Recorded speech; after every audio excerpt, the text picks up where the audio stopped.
सपा अस्त होता हुआ सूरज है। सपा का अब कोई भविष्य नहीं है। सपा को वोट डालना मतलब कुएं में डालना है। समाजवादी पार्टी अब समाप्तवादी पार्टी हो गई है। सुबह सपा निषाद पार्टी और अपना दल सहित गठबंधन के सभी कार्यकर्ता पूरी निस्वार्थ भावना से चुनाव में लगे हैं। भाजपा प्रत्याशी को वोट देने का मतलब है कमल के फूल को खिलाकर लक्ष्मी जी को घोषी में बुलाना है। सपा का मतलब परिवार का विकास और गुंडों दंगाइयों माफियों का विकास है। भारतीय जनता पार्टी के प्रत्याशी द्वारा दारा सिंह चौहान यहां से जीत हासिल करने जा रहे हैं। डिप्टी सीएम केशव मौर्य ने घोषी विधानसभा क्षेत्र में प्रेस वार्ता के दौरान कही ये बातें। जिला मऊ से हिमांशु शर्मा की रिपोर्ट। आप सभी पत्रकार मित्रों को सादर नमस्कार प्रणाम करते हुए हमारे क्षेत्रीय अध्यक्ष श्री साजन राय जी और हमारे जिले के अध्यक्ष प्रवीण गुप्ता जी, हमारे मीडिया प्रभारी, भारतीय जनता पार्टी के घोसी विधानसभा क्षेत्र से पूर्व मंत्री और प्रत्याशी श्री दारा सिंह चौहान जी के समर्थन में मैं भी आज दूसरी बार यहाँ पर आया हूँ। लेकिन आज पूरे विश्वास से कह सकता हूँ कि चुनाव भारतीय जनता पार्टी लंबे अंतर से यहाँ पर जीत रही है और समाजवादी पार्टी का जो असली चरित्र है, चाहे वो गुंडागर्दी का हो, चाहे वह अवैध कब्जों का हो, चाहे दंगागर्दी का हो, उसको जनता तक पहुंचाने में हमारी पार्टी, हमारे पार्टी के सभी नेतागण, सभी पार्टी के कार्यकर्तागण इसमें सफल रहे हैं और 5 तारीख को भारी अंतर से भारतीय जनता पार्टी के प्रत्याशी श्री दारा सिंह चौहान जी यहाँ से चुनाव जीतेंगे। एक बात मैं और कहना चाहता हूँ, 2014 में उत्तर प्रदेश में समाजवादी पार्टी की सरकार थी, 2017 में समाजवादी पार्टी की सरकार थी। उस सरकार के रहते हुए हम 2014 में घोसी लोकसभा चुनाव जीते थे। श्री हरिनारायण राजू जी यहाँ से सांसद बने। 2017 में जब विधानसभा का चुनाव हुआ था तो यहाँ से फागू चौहान जी, जो इस समय महामहिम राज्यपाल है, भाजपा प्रत्याशी के रूप में यहाँ से विधायक निर्वाचित होकर के गए। तो चुनाव हुआ, उसमें हमारे विजय राजभर जी यहाँ से विधायक बने। 2022 के विधानसभा चुनाव में इन्होंने खूब दुष्प्रचार किया। ऐसा प्रचार किया कि जैसे समाजवादी पार्टी की सरकार आने वाली, और उसके क्रम में हमारी पार्टी की उस समय थोड़े अंतर से हार हो गई थी।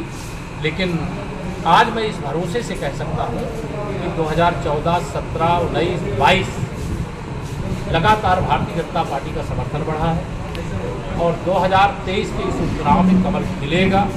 श्री अखिलेश यादव जी यहाँ पर आए थे, उनका जो अहंकार है वो 2014 में कहे थे हम 60 से अधिक सीटें जीतेंगे लोकसभा की।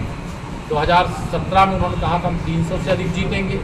2019 में तो वो प्रधानमंत्री पद की शपथ लेने वाले थे, लेकिन जनता ने माननीय मोदी जी को प्रधानमंत्री बनाने के लिए हमें 64 सांसद दिए। अब हम 66 हैं, आजमगढ़ और रामपुर भी जीत चुके हैं।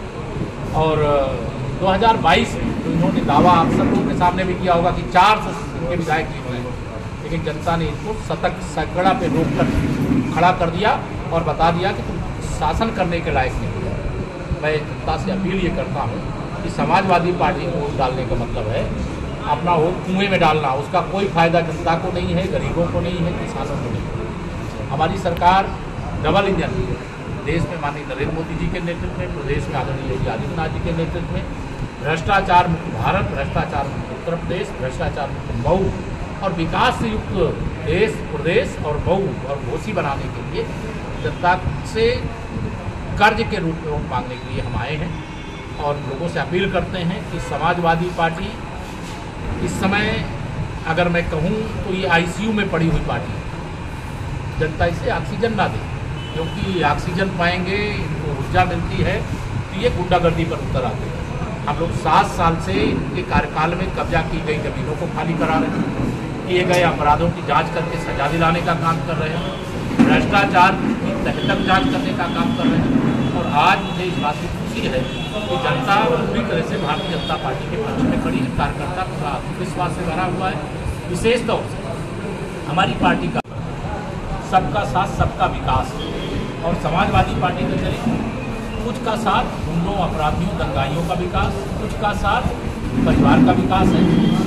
इसलिए एक नारा मैं लगाता हूँ कि 100 में से 60% वोट हमारा है, 40% में बंटवारा है और बंटवारे में भी हमारा है। और यह दृश्य मुझे घोसी विधानसभा में दिखाई दे रहा है। आज यदुवंशी सिंह भी हमारे साथ है, पासवान सरकार भी हमारे साथ आ रहा है, बड़ी संख्या में जो पहले अभी वोट नहीं देता। समाजवादी पार्टी तो मुसलमानों को और यादवों को अपना बंधुआ मान करके चलती है, ये तो हमारे हैं गारंटी के साथ, बाकी में हम काम करेंगे। लेकिन उनको नहीं मालूम है कि आज यह सभी वर्गों में हमने इतना अच्छा काम किया है, इतना ज़्यादा काम किया है कि सबका समर्थन भारतीय जनता पार्टी को निरंतर मिल रहा है।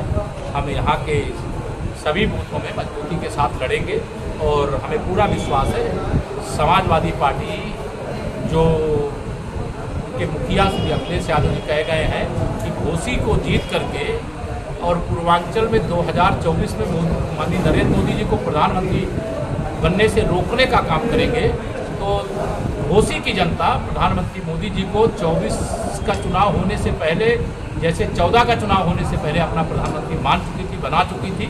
जो वोट डालना बाकी है वह प्रधानमंत्री बनाने का पहले ही फैसला कर चुकी है। तो यह संदेश सपा को भी और कांग्रेस को भी, बसपा यहाँ मैदान में नहीं, इसलिए बसपा के बारे में कुछ बोलता नहीं हूँ, लेकिन जो भी सपा का साथ देने वाले दल हैं उन सबको मैं कह रहा हूँ सारे मिल करके भी भारतीय जनता पार्टी का विजय नहीं होता है। सर अखिलेश जी कह रहे पूरा मंत्रिमंडल घोसी में है, लखनऊ में सन्नाटा, सारे मंत्री सो रहे हैं। श्री अखिलेश यादव जी को मुझे हंसी आ रही थी उस दिन, उनका भाई आजमगढ़ से लोकसभा चुनाव लड़ रहा धर्मेंद्र यादव जी, और उस चुनाव प्रचार में ये श्रीमान जी नहीं गए। उनकी पत्नी जब चुनाव लड़ रही थी तो मैनपुरी में गली गली घूम रहे थे। आज वह अगर घोसी में उनको आना पड़ा है कि भारतीय जनता पार्टी के मेरे संगठन के क्षेत्र और जिले के अध्यक्ष हैं, उस संगठन की ताकत है। हमारे यहाँ हर मंत्री हो या मंत्री हो, सभी कार्यकर्ता हैं पार्टी के। कोई उपचुनाव ऐसा नहीं होगा जिसमें हम सारे लोग चुनाव प्रचार के लिए नहीं जाते। लेकिन श्री अखिलेश यादव जी का इतिहास देख लीजिए, सत्ता से बाहर होने के बाद किसी उपचुनाव में गए हैं तो या तो अपनी पत्नी श्रीमती डिम्पल यादव के चुनाव में गए हैं और या तो वह घोसी में सपा के समर्थन में प्रचार करने के लिए आए। बात पीडीए की करते हैं, पीडीए मतलब कहते हैं पिछड़ा, दलित, अल्पसंख्यक। लेकिन टिकट किसको दिया है? पिछड़े को टिकट दिया है क्या? क्या पिछड़े वर्ग का वोटर यहाँ कम है क्या? सिद्धारा सिंह चौहान जी पिछड़े वर्ग से हैं, इसलिए उनके बारे में आप सब बोलोगे, उनका अपमान करोगे।